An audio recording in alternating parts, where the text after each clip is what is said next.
Hello, everyone, and welcome to Civic Platform.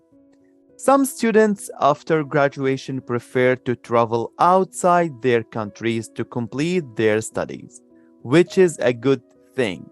But there are many challenges and difficulties they face, and they need an organization that helps them to understanding the life and the city because they are totally in a new country. So, to overcome these challenges, today we have Maria and Judith from Canadian Federation of Students in Manitoba to talk about this topic. Let's get started.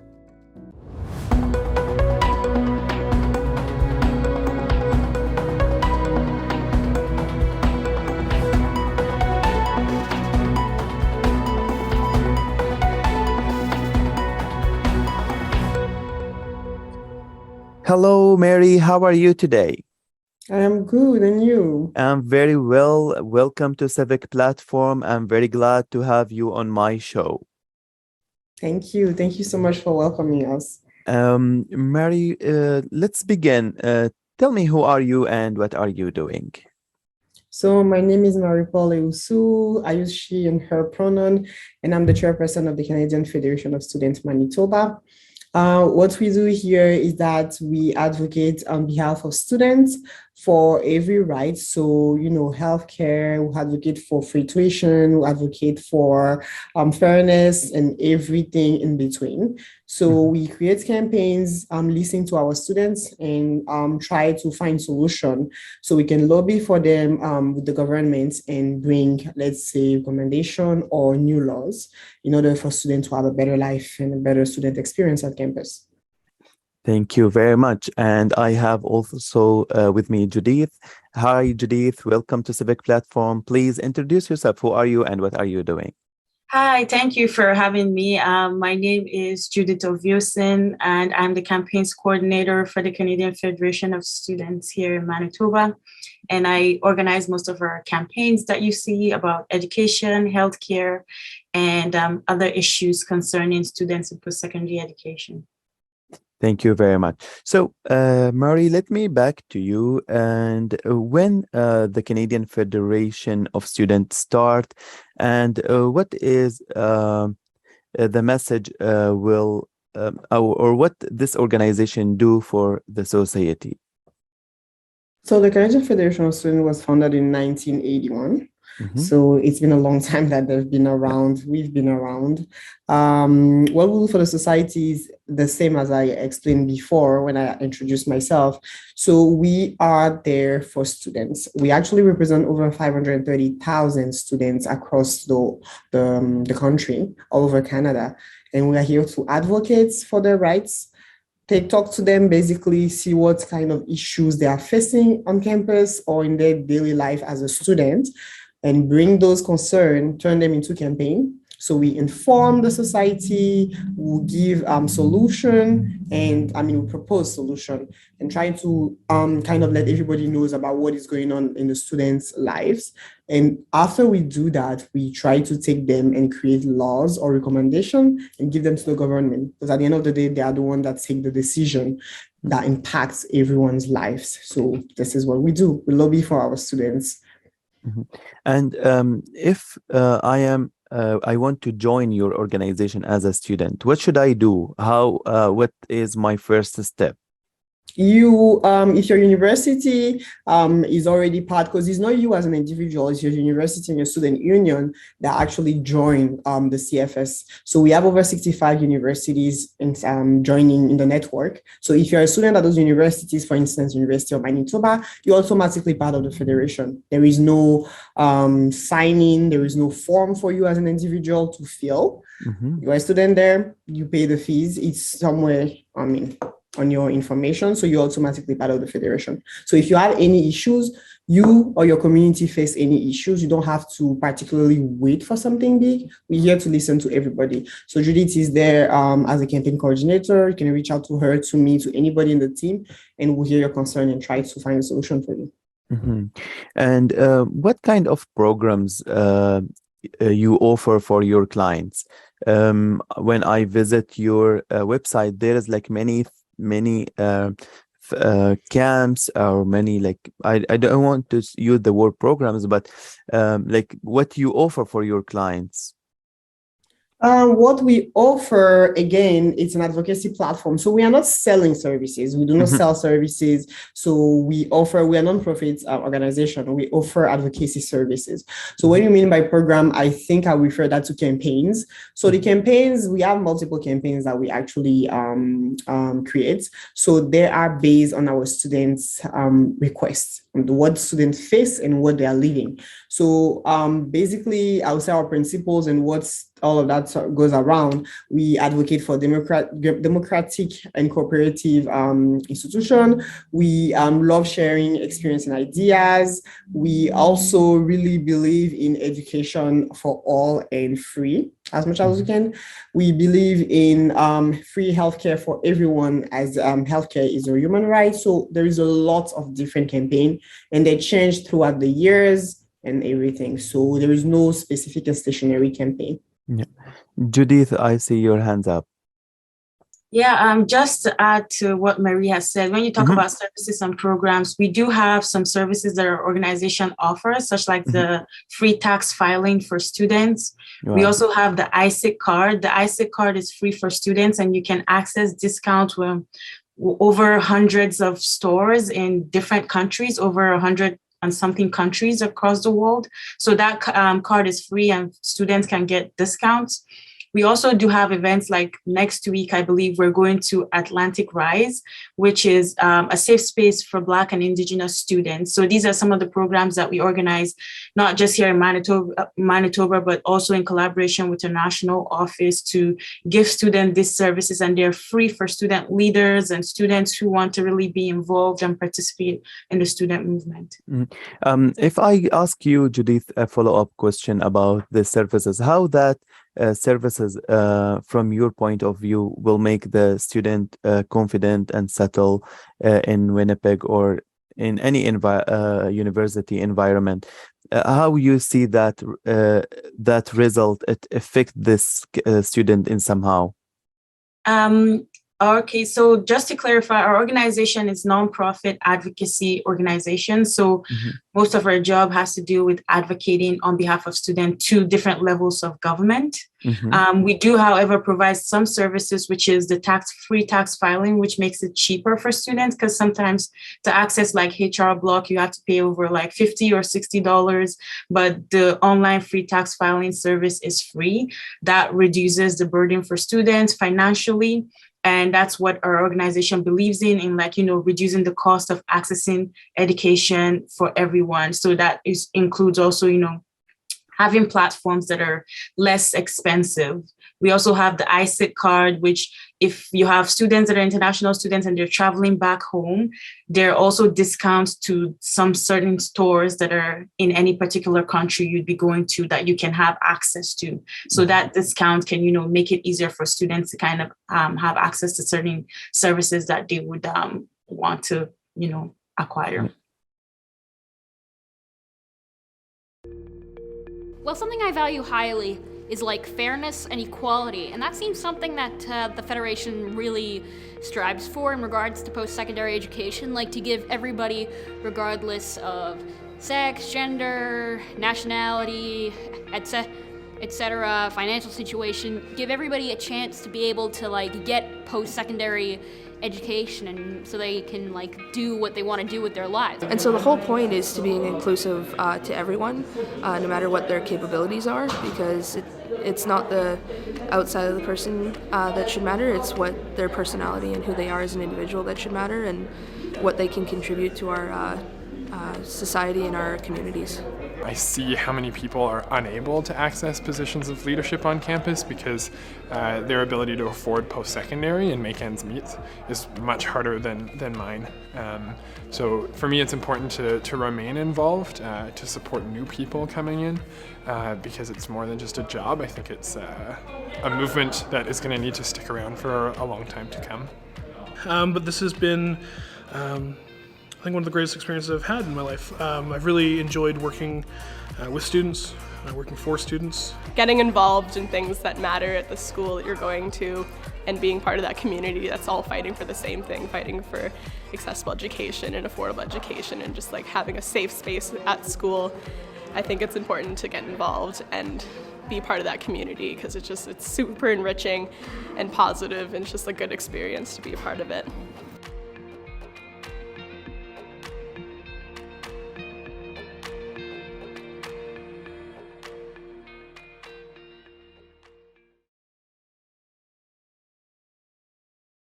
Mary, we need to focus now about the international student. So these people, they arrive to Winnipeg or any country, any university. They are very new to the city and they don't know how to deal with the city, with the people. Maybe they have a barrier language challenge. So, what is the most challenge the international student face, for example, here in Winnipeg? I will say on a general point of view, not talking on behalf of CFS, because general point of view, what students face is change of environment. So when you move from a country to another country, there's a cultural shock, language barrier, and everything, like you said. So that would be the first thing for them to adapt to the city, deal with winter if they're coming from a country where there is no winter. So it's just adaptation. So that would be the main thing. Okay. And what about your work team? Your staff, how they are, you qualify them to deal with this student every day, and what is your like energy you give to your staff every day to deal with this, with a special client like a student? So our team is actually made of, let's say, staffs and also elected students. So myself as a chairperson, I'm an elected person. So the student decided to choose me as their leader, or let's say as a teammate that we can, have experience and then they can address or help them address some concern. So our team, most of us, if not all of us for this present team, all have backgrounds in working with students. They were students themselves, they went to university themselves, they know exactly what is going on and still have connection in university. So it's something that is very natural to the whole team. And we work here as, I used to call it as a family, as a group. So everybody know what is going on. We know what we have to do. And if somebody needs assistance, we know how to tackle it.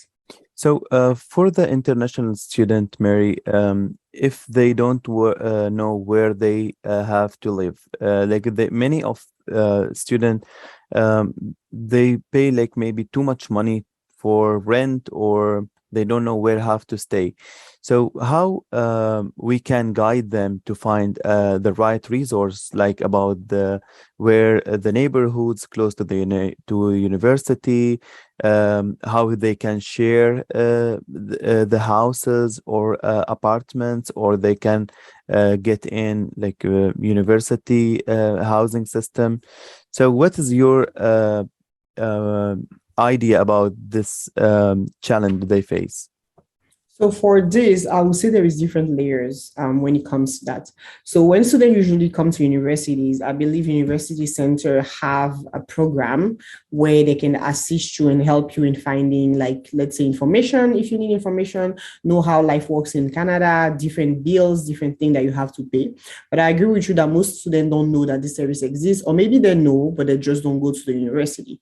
If the student want to come directly to us, CFS, we also have resources, or we have help or guidance that we can give them based on our own personal experience or information that we have gathered across the city. So we can tell them which neighborhood is closer to your university, how far it is, how to take the transit, for instance, and all those information. So we can always guide them because we are here for them, and we provide information as well, if that's what you mean. Then when it comes to housing that is expensive, this is also part of one of our campaign where we are trying to advocate for affordability in housing. This is something we are trying to do, raise the issue, hoping the government will see it and try to do something for students and everyone in Winnipeg, because, inflation and everything with COVID, things keep going up and the prices of everything keep spiking. So that's one campaign that we have. But in the actual let's say in the midst of the event, when they need help right away, we have resources for them. Judith, if I go to you, shortly, what your specific job with the student, what you are offering to them in your department? Can you explain to me more? How's your job role going every day with the student? Yeah, so currently we have been advocating for international student healthcare because it was taken away in 2018. And the reason why this is front and center for us is because we continue to see multiple cases of international students who have to pay thousands in hospital bill. And the most recent was over $500,000 in hospital bill. So that campaign has been really front and center for us because we don't want to continue to see students being put in precarious situations such as this. So alongside with other coalition, we have been trying to create awareness about this issue. We have done press conferences and we had a rally recently about 2 weeks ago. And in that rally, we were able to bring solidarity partners who support our messaging that we should have healthcare for everyone so that everyone feels comfortable in accessing healthcare in Manitoba. So right now, that is the most pressing need because we, like I said earlier, we continue to see students, falling through these cracks and having to pay a lot. And this put them in a lot of financial hardships. And not just the students, even their families have to suffer because of this, single decision to exclude them from healthcare. So for right now, that is one of our major campaigns. And recently, we also just had a kind of demonstration because some international students who graduated over the pandemic and had their postgraduate work permit expired because they were waiting to get, into the express entry pool. Now, those students, over thousands of them across Canada, might be facing deportation because they're out of status. So that is another thing that we do in terms of advocacy is that we bring this issue to the government, to media, to people so that we can create solutions. And we have had some successful wins through the Migrant Student United and some of the work that they've been doing. And hopefully we're hearing the government is announcing a new pathway to kind of include people from January 30th to today. But we also want to make sure that they're including people from November as well, because there are thousands of people who have been left out. But this was even just possible because of the advocacy that was done by Migrant Student United. And it was really good that we partnered with them on this kind of campaign to kind of see more changes and make sure that international students have enough resources and also are able to migrate and join the workforce if they want to. Judith, you mentioned earlier about one campaign. It's related to the indigenous people. So this, can you clarify to me more what you mean by this campaign, what they are, what your organization do there, how you support the indigenous people in this campaign, please? Yes, we do have some campaigns, and one of the campaigns is Reconciliation, and we have been reviving that campaign because a lot of student member locals have reached out to us that they want to see more Indigenous course requirements in their schools. And I think this is important because we want people going to school to understand the rich history and culture of Indigenous people in Manitoba. This campaign was successful at the University of Winnipeg, and we're hoping to see it implemented at University of Manitoba and University of St. Boniface. This is important because some people are international students, or even those who never really paid attention, like international students who are not really aware of the history of Indigenous people. This would be a good course requirement to make sure that even after, as professionals in the community, that they have that knowledge and that they're conducting business in a professional way that also is very culturally appropriate to Indigenous people in Manitoba.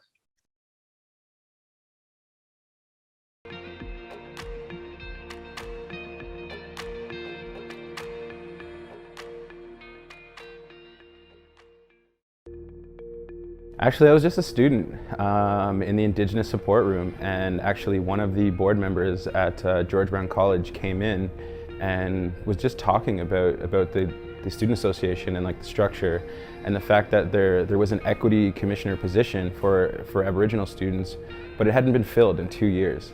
The question immediately came to my mind, who's talking for us? Who's advocating for us?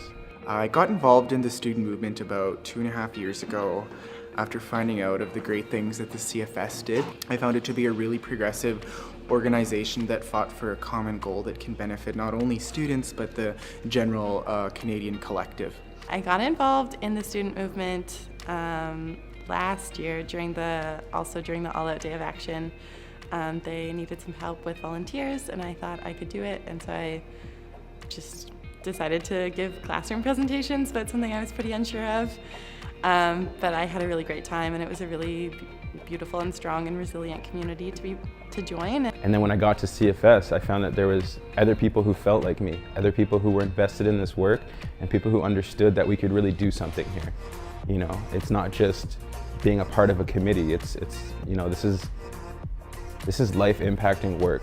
If you can create a student movement that is a microcosm of the greater Canadian society, then hopefully in the next 5-10 years, when society begins to take the knowledge and the campaigns of the Federation, that hopefully they'll apply it to the greater scale of society. The only thing that keeps me going is knowing that this is how student movements are built. Any legislation that passes was not work that we did in the past year. The student movement has been growing for decades, and it has been building, and that's where I find my inspiration to keep going, because I'm like, if I stop, people in 10 years might be affected by this. We need a system that allows everybody to get in, not just those of us who are fortunate or those of us who are privileged.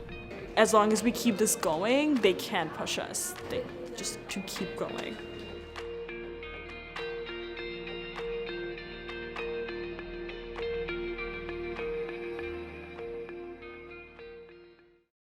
Okay, Mary, let me continue with you about another things. We talk about the housing, and now I want to ask you about the like low stats, like the student when they come to Winnipeg, their low status, how it looks like. They have like a student visa, or they can apply for a permanent resident. How their low situation looks like when they arrive. So this is a question that will be very, I would say, tricky for me to reply, because every student or anybody coming to Canada has different status. And this has to do with IRCC and the government. I do not know and have any information about every different status and how they allocate them. All I know is that to come to Canada, when you come as a student, you get your study permit. And that's the document, that's the legal document that they have. They have a study permit and the visa. And this, when we have like a student permanent, it's allow us to work with this visa or no? Because sometimes, the international student, they want to support themselves financially. How they can manage it, how they can be a student and in the same time they can support themselves. So according to the law, when you have, you get your student permit when you get to the airport or anything like that, your student permit, depending on what is in it, again, like I said, every person that comes is different. Because when you come as a student here in Canada, you get your student permit at the airport. So you get delivered to you at the airport. Then the official agent, that is the immigration agent, will determine whether you qualify for a work permit inside your student permit or not. So they are only the one that can decide. I cannot say that it's automatic. I have no power to say that because I don't work in immigration that is automatic. But in general, when a student comes here, you have a study permit. The study permit will usually state that if you work full-time on campus, you can actually work. So if you study full-time, you can work 20 hours per week. Outside of campus. If you are working on campus, you can work as much as you want during school period. Then during holidays, you can work a full-time person. So that's 40 hours per week or plus. So those are what most of the study permit says. But again, every case is different. And until they get to the airport and the agent give them the information, we will not know what they will have. So everybody don't have the same legal status or like obligation. Okay. And during the pandemic, how your work looks like? What your organization face if you start working like remotely or in person. So what you now you like after the now the pandemic, it's little bit open. So Yeah. what is now the difference between the two period for you? So the difference between the two periods is not much. I mean, it's actually, I would say it's not much for now because are still very slow. Before, when the CFS we started and everybody started, it was on campus. There were no COVID, nothing like that. So everybody knew what they had to do. But then when COVID started, all of us had to adapt, right? So we started doing meetings online, trying to meet our students online, talk to them online and everything. So that's what we kept doing. So we had to make sure that we kept communication with them and we're not breaking anything, which was what we were doing at that point. So it was still okay, but students, they were still going to school online. So plus having meetings online, it was a bit tough, but we were able to pull that off. So it was good. Yeah.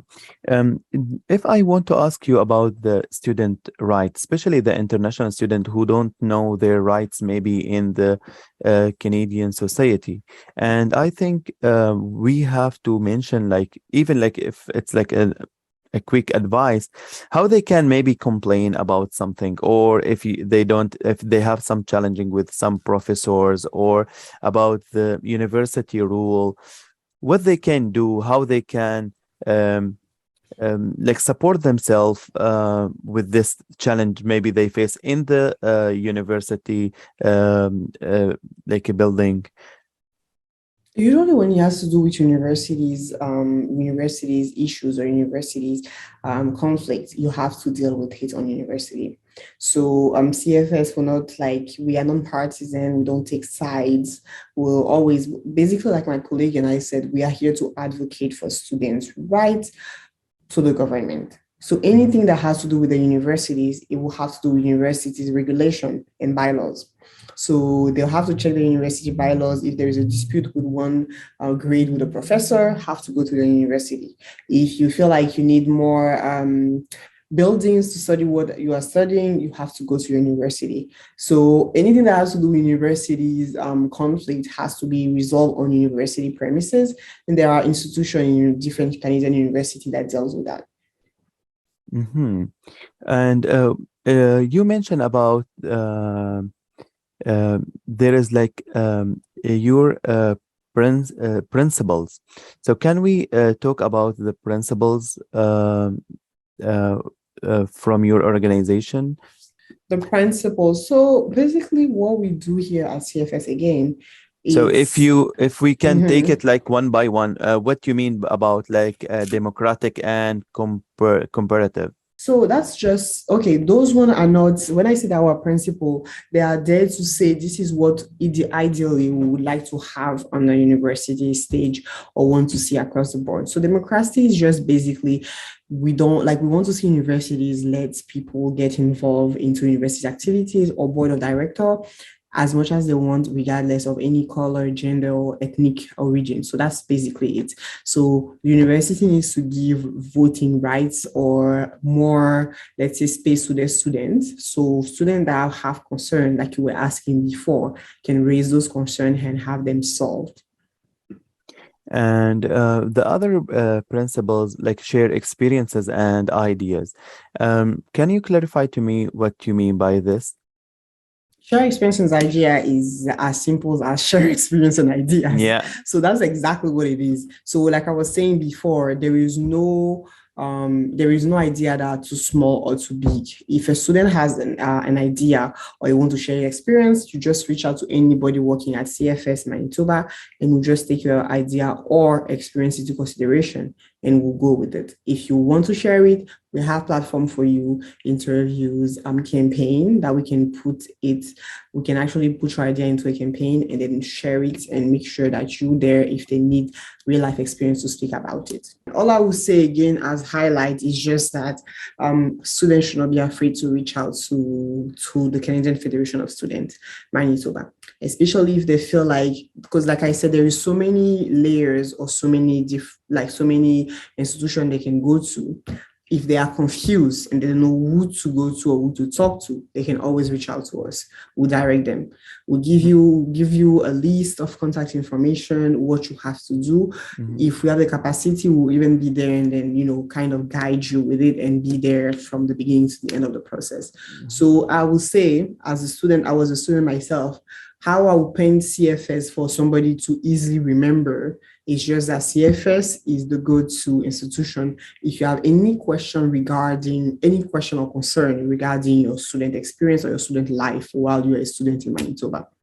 So whether it's housing, healthcare, transit, anything you want to know, just reach out to us and we'll help you. Okay. And you just said like if they face anything. So can you give me like a specific example about like when your student come to you with this problem and you solve it to them. So this is like maybe it will be more understandable for who's watching us. Like if I face something like this, I have to do this and this. Okay, so again, before I give example, I'll clarify. There is nothing that is outside of the scope. Anything you face as a student, while you're a student in Manitoba, you can bring it to us. And like I said, if we cannot help you directly, we'll give you resources. So there is nothing excluded. There is nothing stupid. There is nothing too small or too big. There is nothing as much as, oh, I am alone facing it, so it's not important. Everything is important. So you can come to us like about healthcare. If you go to the hospital and I tell you, oh, this is your bill is 10,000 and you don't understand it and you need somebody to help you, you can come to us. If you feel like, oh, I took the bus today, I used to pay, for instance, $3, now it's $4, what is going on? Do you guys have any information about that? I don't know where to go. You can come to us. So basically everything. There is nothing excluded. Everything, maybe it's too much challenging for any student or international student. They just come to you and you will guide them with like a right resource and they can survive whatever it is, like housing, bus ticket. Exactly, because being here for almost 40 years, the institution has seen a lot of things and been able to keep like have like a big network of resources and keep basically resources to be able to help students. So I'm not going to say we've seen it all, but we've seen a lot of things. So students should just reach out and then we'll find an answer together. If we don't have the answer right away, we'll look into it and get back to the student. Okay, that's sound very helpful actually. For me, if I share my personal experience and maybe you will understand me very very clearly. I visit like one country. I grow up in Dubai, so I go back to Syria, where's my country is, and I don't know this. It's my home country, but I don't know it. So I face a lot of challenge. My first year, I can say, like it's terrible and wasting for effort and wasting money as well. I don't know where I have to go, where I can find like a cheap food or grocery. So this things was very simple and very close to me, and I couldn't see it. For example, I need gas for my heat system. And there is one person who's sold the gas, and he used a special sound, which mean in our on my experience, it's for the ice cream, not for gas. So every day I listen for this beeping, and I thought the ice cream it's downstairs, and it was winter. Who will buy ice cream in winter? So was very funny, because I was feeling like cold and freezing on my room, and nobody told me this beeping or this sound for the gas. You can go and buy gas now. So this is one of the story for like international student. They maybe have access for everything around them, but maybe they hesitate to ask questions. They don't know where they have to go. So So they are what is, scared. or yeah, so we are reaching now the end of our episode. So what is your advice for someone like me had this bad experience and to avoid it? What is your advice as a student and also as a chairperson for this organization? First of all, I'm sorry that I went through that because that was a lot. Second of all, I would say, like you just said, beautifully said, just ask. If you don't know something, if you can, I mean, if it's urgent, for instance, you go to buy food, because for instance, I have a Muslim friend. So if you're Muslim and you go to buy food in the supermarket and you trying to maybe buy sausage, and you don't know what is in the sausage, you don't know where to check, I would say the best bet, just buy chicken. At least we all know what the chicken look like. So you buy the chicken, you take your time. When you get home, you can, if you are very, that's why I say this is an institution to go to, and there is no stupid question. Absolutely not. So you can go home. When you reach home, you can either call us or email us. I'm so sorry, I'm new to Manitoba, I'm a Muslim person, or I eat kosher, and they have like dietary restriction, but I'm very confused with the system in Canada. How does the supermarket work? So would you please be able to like guide me or help me? If we cannot help you directly, we say, oh, no problem. We have a program or that is called a plus one, or this university has a plus one program with other Muslim or people that eat kosher. So you can get into your community and they will show you and guide you where to buy your food, where to not buy your food, depending on your own cultural background and religious background. So it's as simple as that. Just ask questions. Thank you very much. I wish you have a great day. Thank you so much for having me. It's really great working with students. Our office are really excited and we're really happy to get student leaders involved. And we always have more opportunities for both domestic and international students to get involved with the student movement. So thank you so much. Yeah, thank you for being with us. Have a great Take care. Bye-bye. Bye. I always say that if you have difficulty with something, start with the easiest part and you will overcome it. Life may not seem easy at first, but with hard work, determination, and passion, you can reach your goal in the end. Thank you for watching. If you like the episode, please like, share, and subscribe to see our upcoming episodes.